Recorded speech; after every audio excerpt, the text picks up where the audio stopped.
Iya, Shion. Abdullah sir এগুলো কোনো shuttering হয়নি বলে তোমার দেশ বাড়ি দেখবে তুমি বাংলা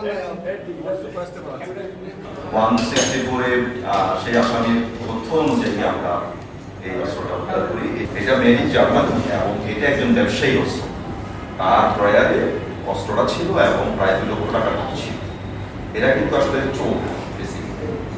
ওরা ওই টাকা এবং অস্ত্রটা অফিস থেকে ট্রান্সপোর্ট ব্যবসায়ী যিনি জহিরুল ইসলাম ওনার অফিস কক্ষ থেকে পূর্ব মাদার অস্ত্রটা ওরা চুরি করে।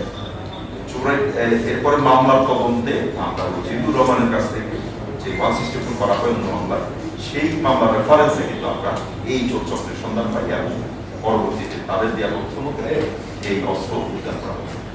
যেহেতু এটা বৈধ অস্ত্র তারা চুরি করেছে, সেই জন্য তারা অস্ত্র আইনের যে ধারা সে ধারায় অপরাধ করেছে, সেই জন্য তাদের বিরুদ্ধে অস্ত্র আইনে মামলা হচ্ছে এবং যে চুরির মামলা যেটা তদন্ত হচ্ছে সেই মামলাতেও তারা এখানে চোরাই মাল হেফাজতে রাখার অপরাধে তারা ওই মামলাতেও তারা দোষী সাব্যস্ত। এই চক্রটা কিন্তু পেশাদার চক্র। তারা 5 লাইসে 20 ভরি স্বর্ণ চুরির সাথেও জড়িত ছিল এবং ওই মামলাতেও 20 ভরি স্বর্ণ তাদের কাছে উদ্ধার করা হয়েছে। ফলে ওই যে বললাম যে এদের বিরুদ্ধে তারেকের বিরুদ্ধে 13টি মামলা, শাকিল বাবুর বিরুদ্ধে 17টি মামলা এবং মেহেদী হাসানের বিরুদ্ধে 22টি মামলা এবং জিল্লুর রহমান রহিতের বিরুদ্ধে 8টি মামলা, মানে 4 জন আসামিরই মামলা মানে কারো 20-22টা, কারো 10-12টা এরকম করে মামলা আছে। রমজান মাসেও কিন্তু আমরা এই ধরনের বেশ কিছু চোরকে গ্রেপ্তার করতে পেরেছি এবং যার কারণে এলাকায় মোটামুটি এখন চুরি চালাতে অনেকটাই নিয়ন্ত্রণে আছে।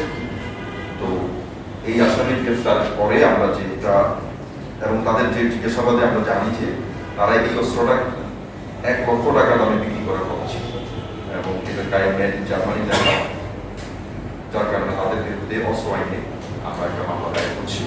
পাশাপাশি এটা ওই ব্যবসায়ী কর্তৃক চুরির মামলায় কিন্তু তদন্তে প্রাপ্ত হয়েছে এই অস্ত্র উদ্ধার এবং এর ভিত্তিতে আমরা 4 জনকে আসামি করছি। আবুল সিদ্দিক, আরিফ হোসেন মেহেদী, শাকিল বাবু, প্রবীণ এবং জিল্লুর রহমান। এই হচ্ছে মোটামুটি ঘটনার সংক্ষিপ্ত